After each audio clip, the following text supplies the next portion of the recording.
bruise. I am gonna redo my About Damn Time routine. I actually didn't look, but this must be 2022. Is it that old? In the version There I Go. It's About Damn Time. Boring. It's About Damn Time, baby. It's About Damn Time.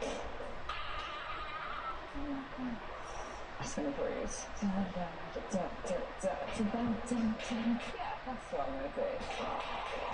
Oh, it's the wrong bit in the song. Oh my god, the wrong bit again. Why am I pausing?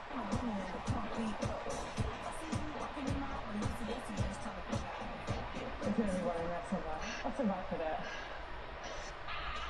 That's gonna bruise. I am gonna redo my About Damn Time routine. I actually didn't look, but this must be 2022. Is it that old? In the version There I Go. It's About Damn Time. Boring. It's About Damn Time, baby.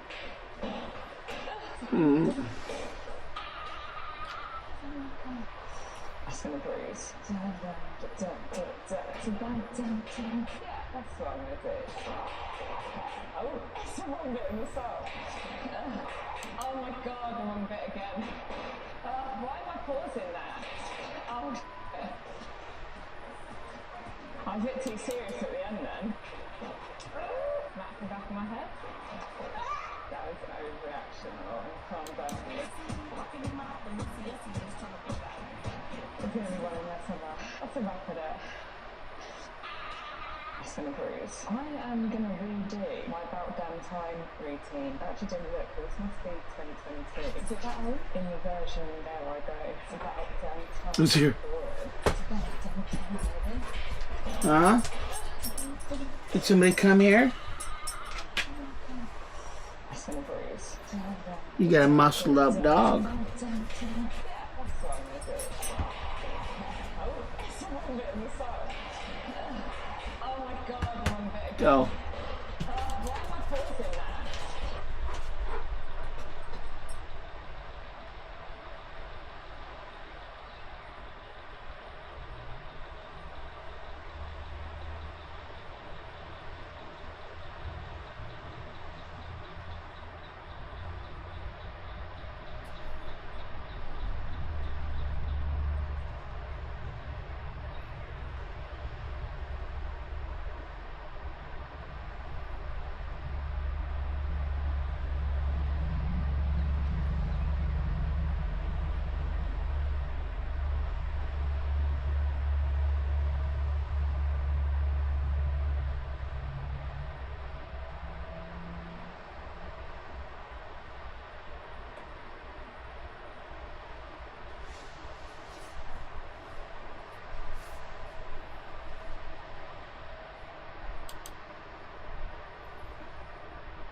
Oh my gosh.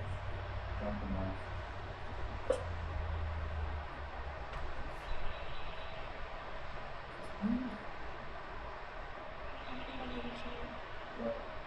What is mine?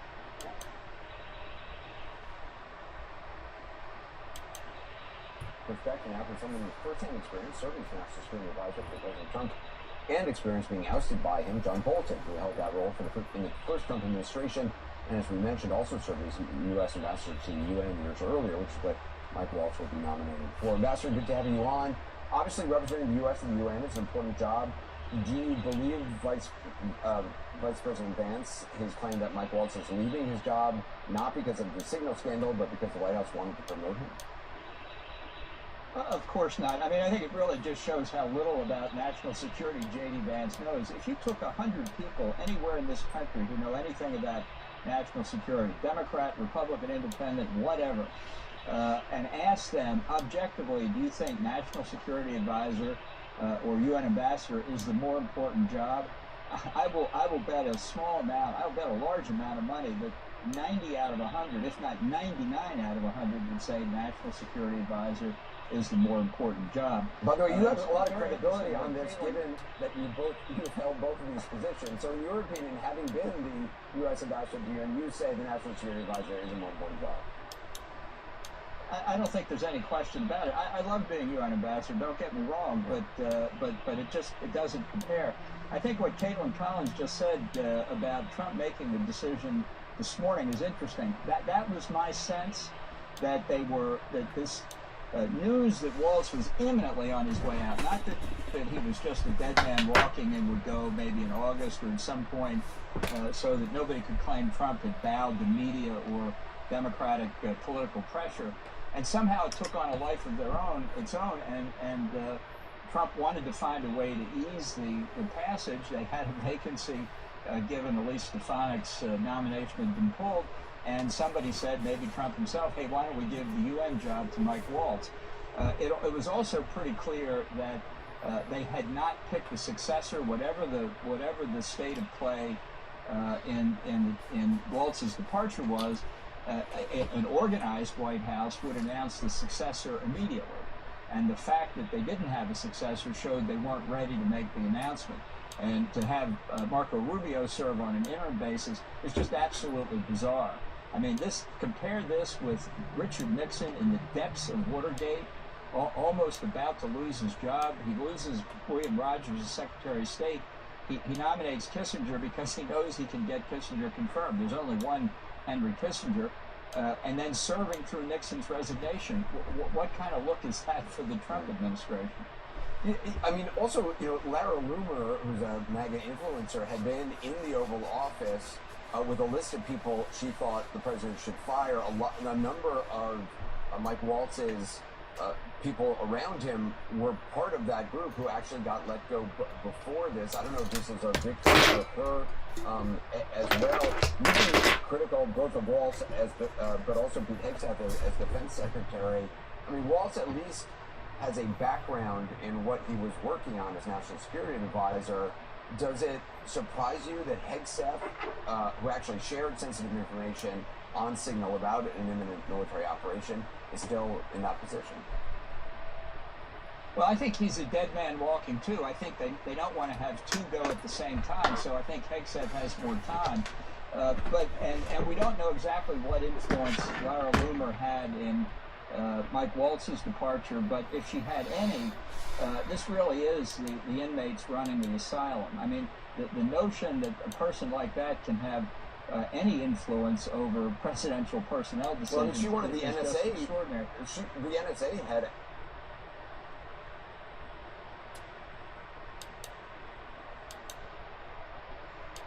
Extraordinary too. I mean, I think this is a point where I disagree with some of the analysts on what was the real cause of Waltz going, because I think it also says something important about Trump. People say with great confidence, oh well, Waltz wasn't in tune with the president, and that's why he had to go. Well, who hired Waltz? I mean, who knows who's in tune with the president better than the president? This shows Trump has no philosophy, no national security strategy, doesn't do policy. He hired Waltz and many other people because he expected fealty from them. And when Waltz exposed Trump to political liability because of the Signal group chat, that was all Trump needed. That was not sufficient fealty. That's what the cause of the departure is. This is par for the course. I mean, this is exactly what you experienced. And when Waltz, I mean, who knows who's in tune with the president better than the president? This shows Trump has no philosophy, no national security strategy, doesn't do policy. He hired Waltz and many other people because he expected fealty from them. And when Waltz exposed Trump to political liability because of the Signal group chat, that was all Trump needed. That was not sufficient fealty. That's what the cause of the departure is. This is par for the course. I mean, this is exactly what you experienced, what you saw during the first administration in terms of how Trump makes decisions, and particularly with involving national security and foreign policy. Yeah, these are random neuron flashes. This is not Trump playing three-dimensional chess, as his advocates say. This is Trump. Yeah, this is Trump playing regular chess, one move at a time, and no further ahead than that. That's kind of terrifying. Yeah, well, I must say it was a struggle to try and keep the wheels of government moving in the Trump administration. It's why I compared it to living inside a pinball machine rather than making coherent national security policy. Ambassador John Bolton, thanks for being on. Perspective now from former Middle East and North Africa coordinator of the National Security Council, Brett McGurk, who served in senior positions under the last 4 presidents, including President Trump during the first term, and former senior advisor of President Obama and senior chief political analyst David Axelrod. So, David, does the vice president's claim that Waltz is being promoted? I mean, you had Ambassador Bolton, who's been the U.S. ambassador to the UN, saying it's not a promotion. Does it pass the lab test?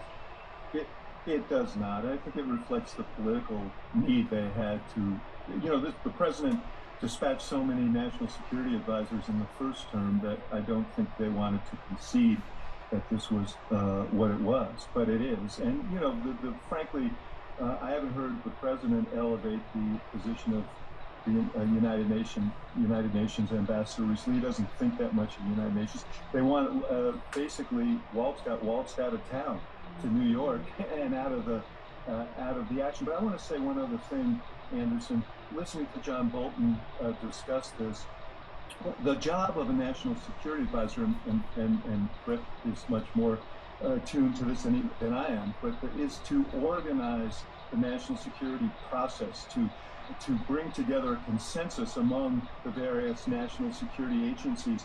But the word process in Donald Trump just that doesn't go together.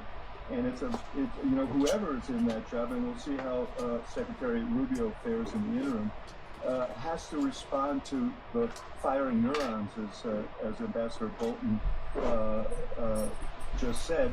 That is really disconcerting, because you want a considered process. You want agencies to be working together and coordinated. And if you can't do that, it puts the nation at risk, I think. More on that breaking news out of the White House. National Security Advisor Mike Waltz, according to sources, is expected to depart his post after he inadvertently added a journalist to a private chat on the messaging app Signal in March. The Wall Street Journal reports that since then, quote, senior U.S. officials said Waltz has been marginalized during debate. Yeah, clearly a president has the right to surround himself with people. We need a full-scale investigation. He says there have been a tremendous number of conversations. Donald Trump has all of these people who have quit on him, and in some cases he's fired them, and they've quit, or who knows, people that are obviously no longer on Team Trump coming out and saying we can't trust this guy to run the military. We saw during the last election all the generals coming out and saying we don't trust him. There's going to be a mass exodus in the military. People are going to take retirement early and what have you type thing, right? Because Donald has demonstrated not only an ideological desire to use national security and use force to silence opposition within the United States, but he's also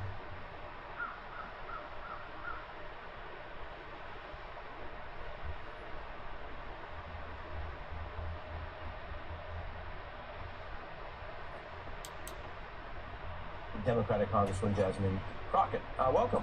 Hey, it's good to see you. Good to have you in person. Welcome to the beat. We've seen you out there pushing harder than some Democrats. What do you see in this mobilization right now? And does the elite or leadership wing of your party in Washington get it yet? Listen, I gotta say thank you to the people, right? Because this is a grassroots movement, and the people are saying we are tired. And, whether or not we get it, I think that our solutions look a little different, right? Like there are those within the party that are saying things like, well, we did not give them the middle class agenda. We somehow left the middle class. But I'm like, we never left the middle class, right? We know that this administration, the previous administration, was trying to help out those that were struggling under the weight of student loan debt and saying if we can help them out, then this means that they can go and create generational wealth and go buy homes. Like, they had real solutions. The child tax credit, where you were getting up to $300 per child to help you out because child care is high, and all those things. When we look at some of the legislation that was thousands of pages long, such as the CHIPS and Science Act, states like Ohio were able to get a chips manufacturing facility that Samsung was bringing in, which meant jobs, which meant manufacturing, and so many other states were able to benefit. But did we communicate it? Yeah. Not really. Did people really understand what was happening? Not per se, right? And so, you know, everybody has different solutions. So some people want to dig in and say, let's get to the policy, right? But what good is policy if the people don't understand or know that that is what you are going to enact? Or when it comes down to it, we are such a big tent party that we have certain people that say, well, never mind, I'm not going to push hard for those reforms, say by the time we get to the Senate and we have to deal with the filibuster. Kamala Harris spoke out. She's been laying pretty low, but she spoke out about some of this tension within the Democratic Party of what you do, and named some names, including yours. Let's take a look. And I will tell you, the courage of all these Americans inspires me to lift up voices and advance freedom and justice, including congressional leaders like Cory Booker, Chris Van Hollen, Chris Murphy, Jasmine Crockett, all who, in different ways, have been speaking with moral clarity about this moment. One difference seems to be whether we're after an election where Democrats said democracy itself is on the line and we're facing an autocrat, then you just go back to saying, well, never mind, we wrote a letter, we'll hold a hearing and be done with it. Van Hollen, of course, traveled on that mission. Booker, we saw. People have said that you seem to be taking it up a notch. Yeah. Are you guys still, though, in a minority within your party? I mean, I would say so. I do believe that. I think that everyone is trying to be very responsive to their district, and I can't speak for any other district. I can tell you that my district wants me to speak out and be loud and be proud at all times. But you know what? We've got lots of great opportunities, and so I'm looking forward to some of the things that we're going to do on oversight as we continue to push back against this administration. Now that we know that they are doing things such as, you know, snatching people off the streets and throwing them down in what I would consider to be concentration camps or prisons, and these are people that haven't been convicted of anything, and it's wrong. Listen, we have oversight over them. If we are in a contract with El Salvador, then it is us that have to decide as to whether or not they are violating human rights. And so we have to be given an opportunity to inspect. So even if James Comer says, no, Democrats, you can't go down there, we are elected members of the Oversight Committee. So we should be requiring that they turn over reports. The thing with the FDA is they're going out and they're firing people, and we don't know what its impact is going to be as it relates to our food supply. And they don't want to tell us about it, whether or not our food is going to be safe. Then guess what? We need to make sure that we require that they turn those documents over to us. And if they don't,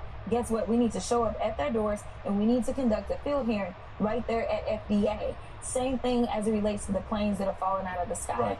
We need some real transparency, and we need some honesty, and we need to make sure that the American people are just as enraged as we all should be. Right. Because this administration is truly trying to kill us, it feels like. All right, we got you on that. There's also the thing in life and politics where sometimes